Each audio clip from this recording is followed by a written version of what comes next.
The late summer sun hung low in the sky as Amara Williams stepped out of the black SUV. Her father's security detail holding the door open for her. The grandeur of Maplewood Academy loomed before her, an ivy-clad institution with pristine white columns and manicured lawns that exuded wealth, tradition, and excellence. It was one of the most prestigious private schools in the state. A place where future senators, CEOs, and leaders were molded. And today, for the first time, Amara was stepping into its world.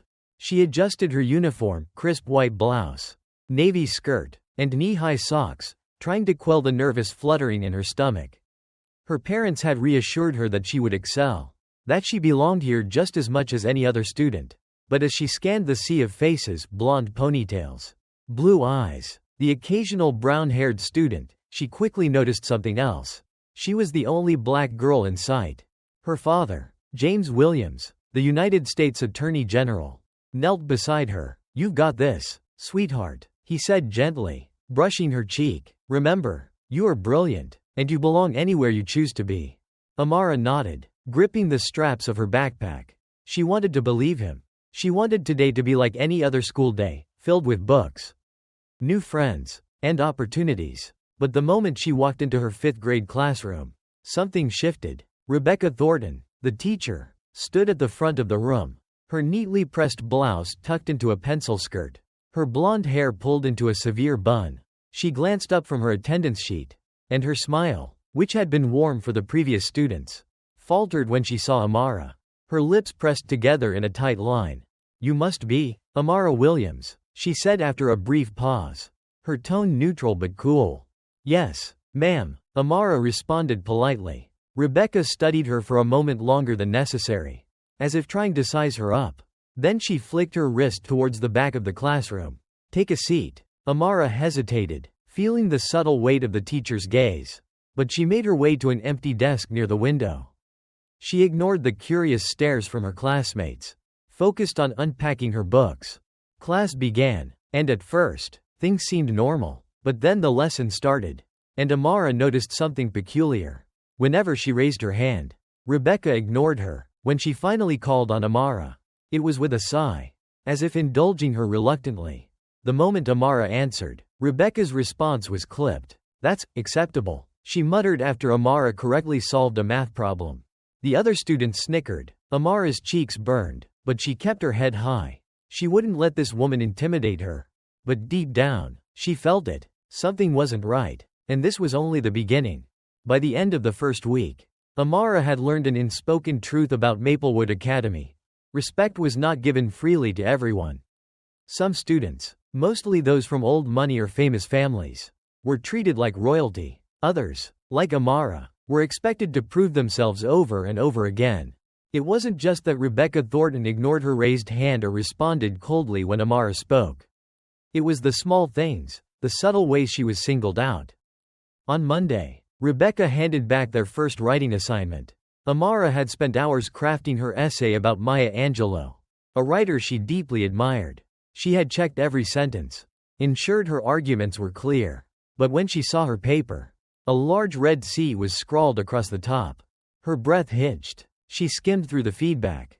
Unclear structure, weak argument, try harder. She blinked. That couldn't be right. She had written a strong piece. Her mother, a lawyer, had even reviewed it. "Excuse me, Mrs. Thornton?" she asked hesitantly after class. Rebecca barely looked up from her desk. "Yes? I was wondering if you could explain my grade." Rebecca let out a long, exaggerated sigh. "Amara, I don't have time to go through every single grade. If you're struggling, I suggest visiting the tutoring center." Amara's heart clenched. She wasn't struggling. She knew she wasn't, but there was no point in arguing. As the days went on, the microaggressions piled up. When she answered correctly in class, Rebecca would nod but never praise her like she did with other students. When a white boy named Henry blurted out the wrong answer, Rebecca would chuckle and say, "That's a good guess, Henry. Keep thinking." When Amara made a single small mistake, Rebecca's lips would tighten as she marked her paper aggressively with red ink. Then there were the group assignments. Each time, Rebecca accidentally placed Amara with students who clearly didn't want her there. The whispering, the sideways glances, it was all so obvious. She probably doesn't even belong here. One girl, Emily, murmured when she thought Amara wasn't listening. She only got in because of her dad.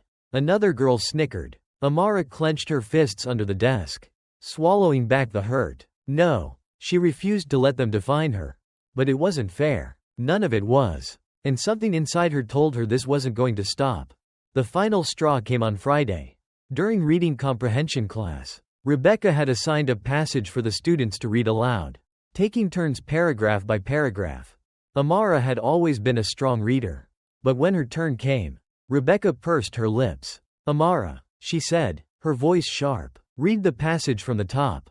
Amara nodded and began reading clearly, enunciating each word, but barely 2 sentences in, Rebecca cut her off. Stop. Amara blinked. What? Your pronunciation, Rebecca said with a disapproving frown. Are you even reading properly?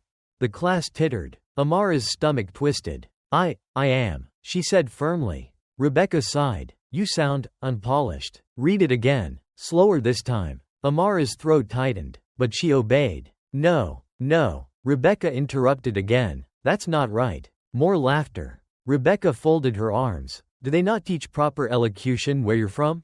The laughter erupted this time. A few boys openly snickered. Amara's hands shook. She forced herself to look up, meeting Rebecca's cold gaze. For the first time, she understood. This wasn't about her reading. This wasn't about her pronunciation. This was about who she was. Tears burned in her eyes. But she refused to cry in front of them. She stood up, grabbed her books, and walked straight out of the classroom.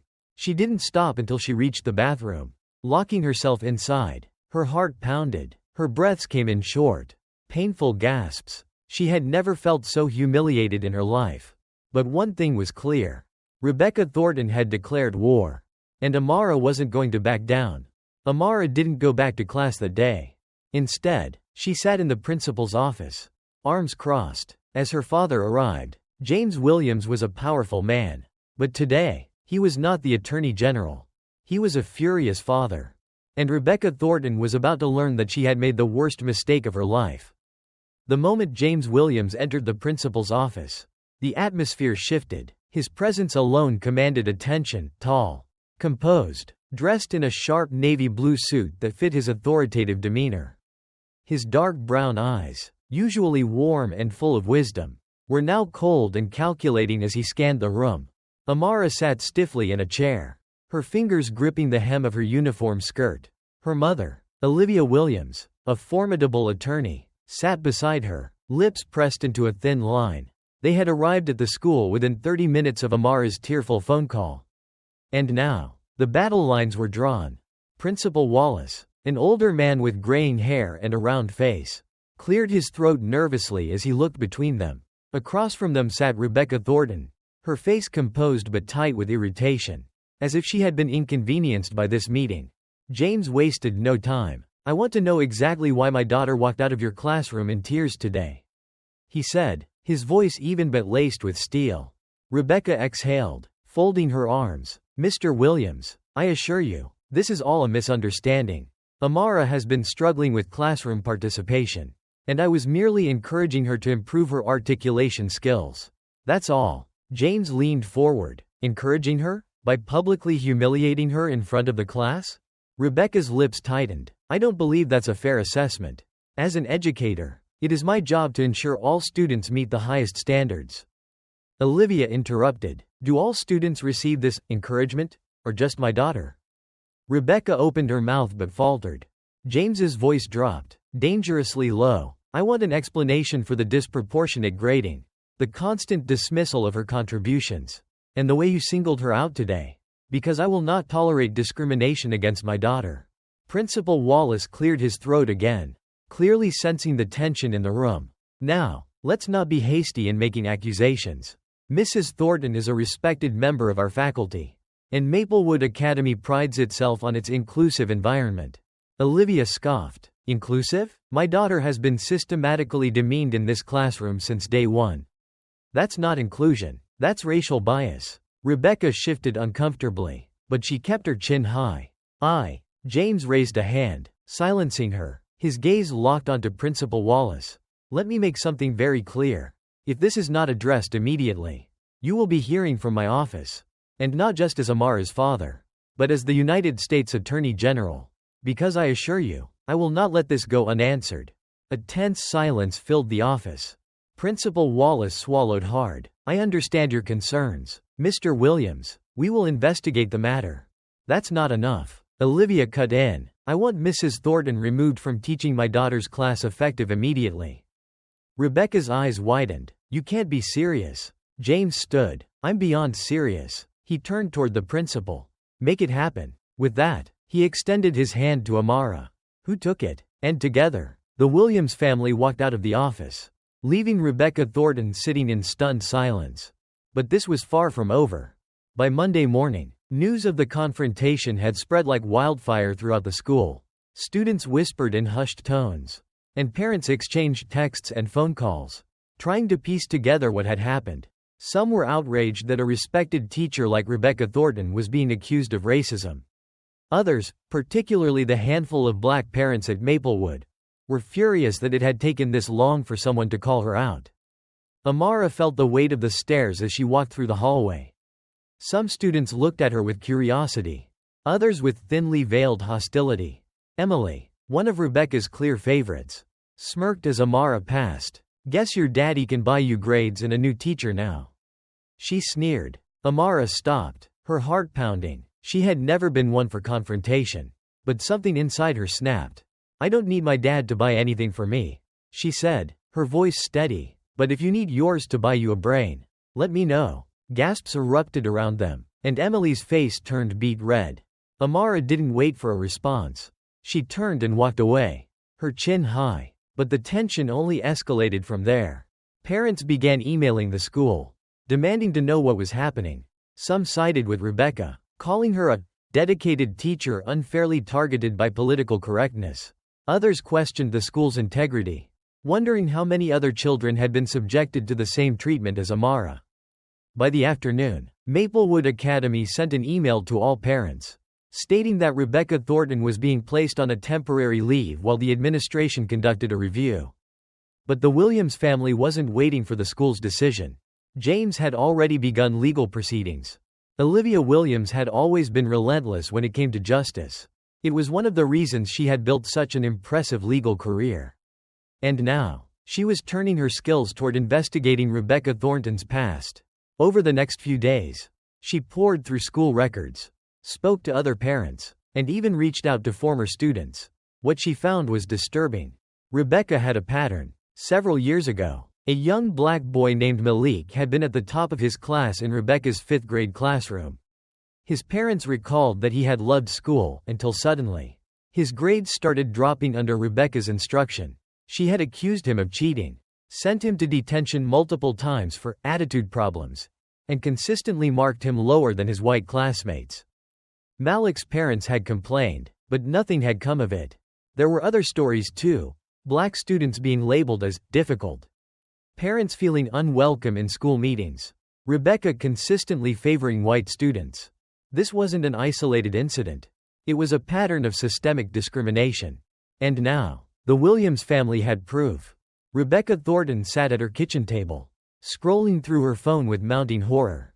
Her inbox was flooded with messages, some from supportive colleagues, others far less kind. Her name was spreading across the internet. She had thought the issue would stay confined to the school. But then a reporter had caught wind of the story. An anonymous source had leaked the details. And now her name was being dragged through the mud. The headline on a local news website made her stomach churn. "Respected teacher under fire for racial bias. Williams family takes action." The article detailed James Williams's involvement, the legal proceedings Olivia was pushing for, and the growing backlash from both the school community and the wider public. Rebecca gritted her teeth. This was ridiculous. She had been teaching for years, shaping young minds. How could one spoiled, privileged girl ruin everything? Her phone buzzed with a new email from the school board. Subject: urgent, meeting required. Her hands trembled as she opened it. "Mrs. Thornton, due to recent allegations and the ongoing review, we will be discussing your employment status. Please be advised that suspension is on the table pending further investigation." She slammed her phone down, her pulse racing. This couldn't be happening. But deep down, she knew. Her world was beginning to crumble. And there was nothing she could do to stop it. Rebecca Thornton sat in the Maplewood Academy parking lot, gripping the steering wheel so tightly that her knuckles turned white. She had spent nearly 2 decades teaching at this school, carefully crafting her reputation as a no-nonsense educator who upheld standards above all else.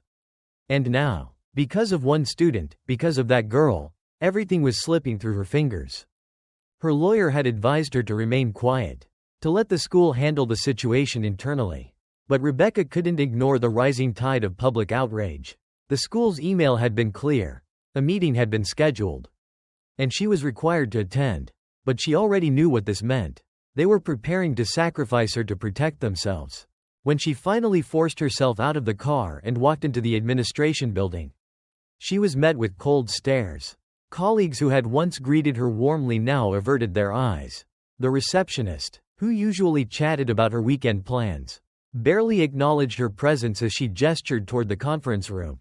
Inside, Principal Wallace sat at the head of the long wooden table, flanked by members of the school board. They looked at her with polite detachment, as if she were already gone. Rebecca swallowed the lump in her throat and took a seat. Principal Wallace folded his hands. "Mrs. Thornton, I won't waste your time. The school has received multiple complaints about your conduct in the classroom. Specifically regarding your treatment of Amara Williams." Rebecca forced a laugh. "Complaints from whom? The Williams family? They're using their influence to ruin me."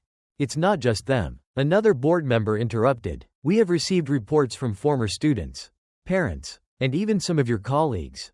Rebecca felt her stomach drop. "That's ridiculous." Principal Wallace slid a file across the table. "These are documented instances of you disproportionately disciplining students of color. We have letters from parents dating back years. And now, this latest incident has become a public scandal. The school has no choice but to place you on indefinite suspension while the investigation continues." Rebecca's ears rang. She had expected a slap on the wrist, a chance to defend herself. But this was exile. She shot to her feet. "I have given my life to this school. I have upheld discipline. I have prepared students for the future. And this is how you repay me?" Principal Wallace sighed. "Mrs. Thornton, this is not up for debate. Effective immediately. You are no longer permitted on school grounds." Rebecca could barely hear the rest.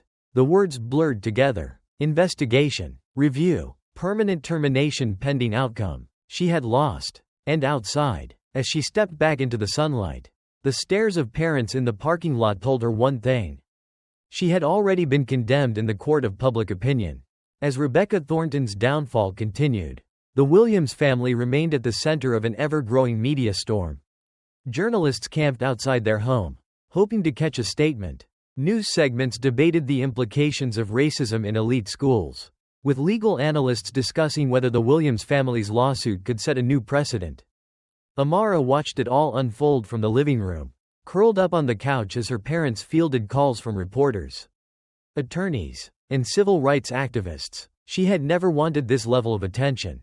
All she had wanted was to go to school, to learn, to be treated fairly. Instead, she had become the face of a movement. Her father entered the room and sat beside her, his expression gentle. "How are you holding up, sweetheart?" Amara shrugged. "I don't know. It's a lot." James nodded. "It is. But what happened to you, it was wrong. And when things are wrong, we don't just let them slide. We fight to make them right." She looked up at him. "I don't want people thinking I only got in because of you." James smiled. "Amara, listen to me. You belong at Maplewood. You earned your place. But that school, and people like Thornton, tried to tell you otherwise. That's why this fight is important, not just for you, but for every kid like you." Amara swallowed. "Do you think she'll win the lawsuit?" Her father's smile faded. "She doesn't have a case. The evidence is overwhelming, but she might try to fight back in other ways." And she did. Rebecca Thornton, in a desperate attempt to salvage her reputation, gave an exclusive interview to a conservative news network. "I have been unfairly vilified," she claimed, tears glistening in her eyes. "I have dedicated my career to shaping young minds. And now I'm being punished simply for holding students to high academic standards. This is nothing more than political persecution." Amara watched the interview in disbelief. "She's acting like she's the victim," she muttered. Her mother scoffed. "It's a common tactic, shifting blame. playing the martyr, but it won't save her. And she was right, because while Rebecca Thornton tried to spin her narrative, the Williams family had something she didn't: the truth. As the lawsuit moved forward, Olivia Williams prepared their case with ruthless precision. She gathered witness statements, compiled reports, and most damning of all, secured video footage from students who had secretly recorded Rebecca Thornton's behavior in the classroom.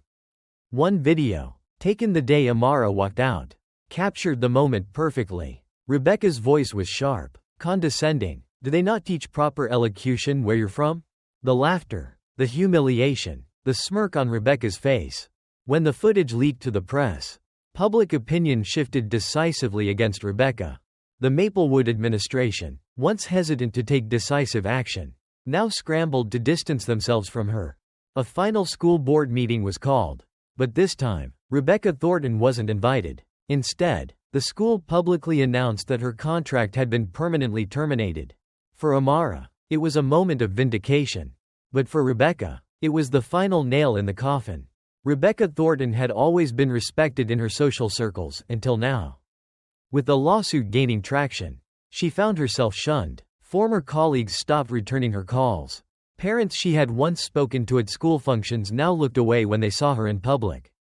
The final blow came when she tried to apply for a teaching position at another private school. "We're sorry," the administrator told her over the phone.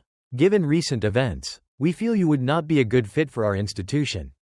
Rebecca stared at the rejection email in disbelief.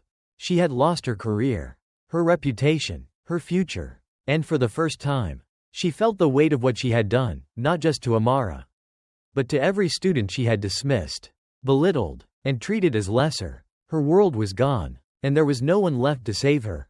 The halls of Maplewood Academy no longer felt suffocating. Amara Williams walked into school with her head held high, no longer burdened by the fear that had shadowed her first weeks here. The whispers that once stung her now carried a different weight. Some students looked at her with admiration, others with guilt, and a few with lingering resentment. But it didn't matter. She was here, and she wasn't going anywhere. As she stepped into class, a new teacher stood at the front. Mrs. Patel, a warm and engaging woman with dark, curly hair, greeted the class with a bright smile. "Good morning, everyone. I know transitions can be difficult, but I promise, we're going to have a wonderful time learning together." Amara felt a sense of relief. For the first time, she wouldn't have to sit through class waiting for the next humiliation, the next insult disguised as discipline. Mrs. Patel glanced at the attendance sheet. "Ah, Amara Williams, I've heard wonderful things about you." A quiet murmur rippled through the classroom. Amara felt her cheeks warm, but she met the teacher's gaze with confidence. "Thank you, ma'am." Throughout the lesson, Mrs. Patel encouraged participation, praised students equally, and created an environment where learning felt natural. The tension that had once gripped the classroom under Rebecca Thornton's rule had disappeared. When the bell rang, students gathered their things, but instead of leaving immediately, a few hesitated near Amara's desk. Henry, a boy who had laughed at Rebecca's remarks just weeks before, shuffled his feet awkwardly. Hey, Amara." She raised an eyebrow. "Yeah?" Henry scratched the back of his neck. I guess I just wanted to say that what happened wasn't right." I laughed because everyone else did. But it wasn't funny." Amara studied him for a moment. His discomfort was genuine. Emily, who had been openly hostile, crossed her arms. "I still think it was dramatic," she muttered, but there was uncertainty in her voice. Amara took a deep breath. She had spent weeks feeling anger, humiliation, and frustration, but standing here now, she realized something. She had won, and part of winning meant knowing when to let go. "I appreciate that," she said to Henry, giving him a small nod. "Just do better next time." Henry exhaled, looking relieved. Emily still looked like she had swallowed something sour.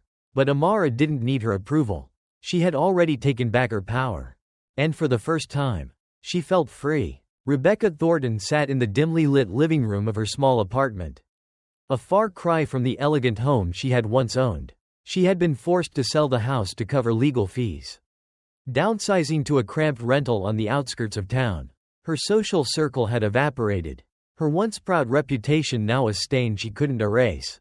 She turned on the television, flipping through the news channels until she found what she dreaded: A reporter stood in front of Maplewood Academy, the school's polished exterior glistening under the afternoon sun.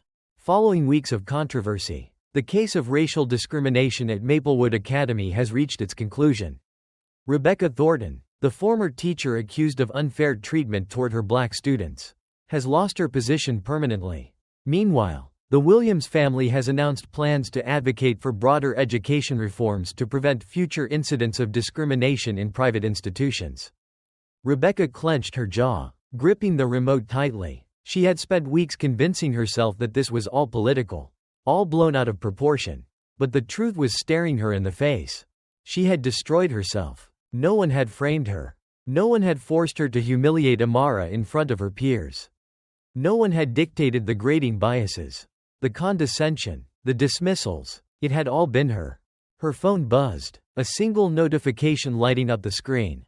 Bank account low balance alert. She had once thought of herself as untouchable, someone whose career was too strong to be tarnished. Now, she was unemployed, unemployable, and alone. For the first time in her life, Rebecca Thornton was forced to ask herself a question she had never dared consider. What if she had been wrong? And what if this was the price she had to pay for it?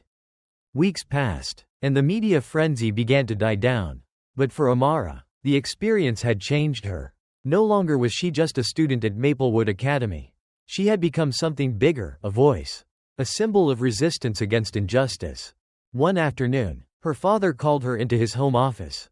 His desk was covered in papers, news clippings, and legal documents. "You've been asked to speak at a youth leadership conference," he told her. "They want you to share your story." Amara hesitated. "Me? I don't know if I can do that." James leaned forward. "You already have. Just by standing up for yourself. You've inspired people. Now, you have a chance to take that further." She bit her lip. The idea of standing in front of a crowd, of reliving those painful moments, scared her. But then she thought about all the other kids who had been silenced. The ones who had never gotten justice. She thought about Malik, the student from years before who had suffered under Rebecca Thornton but never had the chance to fight back. And suddenly, she knew what she had to do. When the day of the conference arrived, Amara stood on the stage, staring out at an audience of students, teachers, and community leaders. Cameras flashed. A microphone sat in front of her. She took a deep breath. "My name is Amara Williams," she began, "and I want to tell you a story." For the next 20 minutes, she spoke about what it felt like to be singled out, about the quiet ways discrimination tried to make her feel small, about the courage it took to fight back.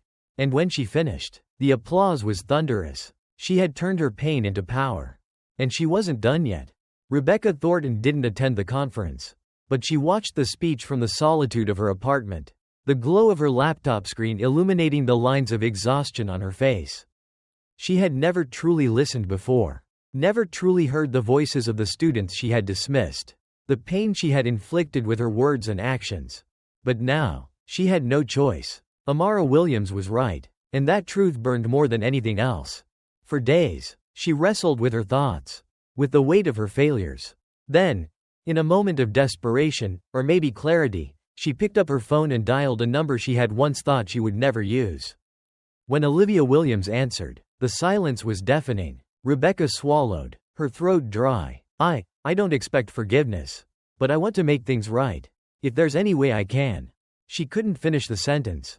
On the other end of the line, Olivia remained quiet for a long time. Then she spoke. "There's a long road between guilt and redemption.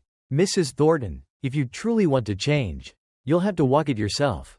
The line went dead. Rebecca set the phone down, staring at the screen. Maybe she would never undo the damage she had caused. Maybe she would never be able to fix everything. But for the first time, she was willing to try. And that had to count for something. The days following the conference were a whirlwind for Amara. Her speech had gained traction online, shared by activists, educators, and students who saw themselves in her story. She had never intended to become a symbol. But now that she was, she realized she had a responsibility. One evening, as she sat in her room scrolling through messages of support, her mother knocked on the door. Olivia stepped inside, holding a sleek black folder. "I wanted to show you something," she said, sitting beside Amara on the bed. Amara took the folder and flipped it open. Inside were legal drafts, petitions, and research documents. The title at the top of the first page caught her attention: The Williams Initiative, advocating for equity in private education. She looked up at her mother in surprise. "We're starting something, Amara," Olivia said. "Your father and I have been talking, and we realized that what happened to you isn't just about one school. This is bigger. So we're working with a coalition of parents and legal experts to push for policy changes." Amara blinked. "Policy changes?" Her mother nodded. "We're fighting for stronger anti-discrimination protections in private institutions, mandatory bias training for educators, and clear accountability systems for schools. No more hiding behind reputations. No more sweeping these things under the rug." Amara stared at the documents, her heart pounding. "You're doing this because of me?" Olivia smiled. "Because of you. Because of every student who was told they didn't belong. And because it's time things change." For the first time since this all began, Amara felt something different from anger or frustration. She felt purpose. She wasn't just fighting back. She was helping build something that would last. And that realization made her feel powerful. Rebecca Thornton sat at the worn wooden desk in her small apartment, staring at the blank application form on her laptop. It was for a teaching position, nothing prestigious. Just a small community program for underprivileged students. A year ago, she would have scoffed at the idea of working anywhere other than elite institutions like Maplewood Academy. But now, she had no other options. The Williams lawsuit had been settled, with the school issuing a public apology and committing to institutional reforms. Rebecca had avoided any formal legal punishment, but the consequences had been just as damning. She was effectively blacklisted from private education. Her reputation was ruined, but something deeper had changed inside her. She had spent the last few months reflecting on her actions, watching videos, reading articles, trying to understand the systemic biases she had once dismissed as overreactions. The more she learned, the more she saw herself in every case study, every statistic, every story. She had been part of the problem, and the realization was suffocating. She exhaled, her fingers hovering over the keyboard. Then, for the first time in her life, she wrote an application not for status, but for redemption. It was time to start over. Not as the Rebecca Thornton she used to be, but as someone who was willing to listen and to change. It was a rainy afternoon when Rebecca Thornton found herself walking up the steps of the Williams family law firm. She had spent weeks debating whether she should do this, whether she even had the right to ask for a meeting. But she had to try. When she stepped inside, the receptionist raised an eyebrow. "Do you have an appointment?" Rebecca swallowed. "No, but I was hoping to speak with Mrs. Williams." The receptionist hesitated, then picked up the phone. A few minutes later, Olivia Williams emerged from her office, her expression unreadable. Rebecca straightened her shoulders. I wanted to talk." Olivia studied her for a moment, then motioned toward the glass-walled conference room. "You have 5 minutes." Rebecca followed, nerves twisting in her stomach. Once inside, she sat across from Olivia, who crossed her arms. "I don't expect forgiveness," Rebecca began, "but I needed to say this in person. I was wrong about everything, and I see that now." Olivia's gaze was sharp. "It took losing everything for you to realize that?" Rebecca flinched. "Yes, but I know that doesn't erase what I did. I can't undo what I put your daughter through. I can't undo what I did to other students. But I want to do better." Olivia leaned back in her chair. "And why should I believe you?" Rebecca hesitated, then reached into her bag and pulled out a document. "This is a statement, an open letter. I'm admitting what I did. I'm acknowledging the harm I caused. And I'm committing to change. I'm applying to work in programs that serve underprivileged students. And I want to help advocate for anti-bias training in education." She set the paper on the table. "I don't deserve redemption," she said quietly, "but I want to earn it." Olivia didn't respond immediately. She picked up the paper, scanned it, then looked back at Rebecca. "Words are easy," she said finally. "Change is harder." Rebecca nodded. "I know." There was a long silence. Then, to Rebecca's surprise, Olivia exhaled and nodded slightly. "If you really mean this," Olivia said, "then start with action. Walk the walk. Prove it." Rebecca stood, feeling a strange mix of relief and uncertainty. "I will," she promised. And for the first time, she truly meant it. A year later, Amara stood in front of a packed auditorium, her heart pounding with excitement. The The Williams initiative had gained national recognition, and today, she was introducing a new program aimed at training educators in racial bias awareness. As she stepped up to the podium, she saw her parents in the audience, beaming with pride. She also spotted familiar faces, students who had reached out to share their own stories, teachers who had supported her, and even Henry, who had since become a friend. She took a deep breath. A year ago, I was just a student trying to navigate a school that didn't always see me. She began, but today, I stand here knowing that change is possible, that justice is worth fighting for, and that our voices, when we use them, can change the world. The applause was deafening. After the event, as she stepped off the stage, her father pulled her into a hug. "You did incredible," he whispered. Olivia smiled. "You're a leader now, Amara, and this is only the beginning." As they walked outside, the sun shone brightly, as if lighting the path ahead. And for the first time, Amara felt completely at peace. She had turned her pain into purpose. She had taken back her power. And the world was finally listening.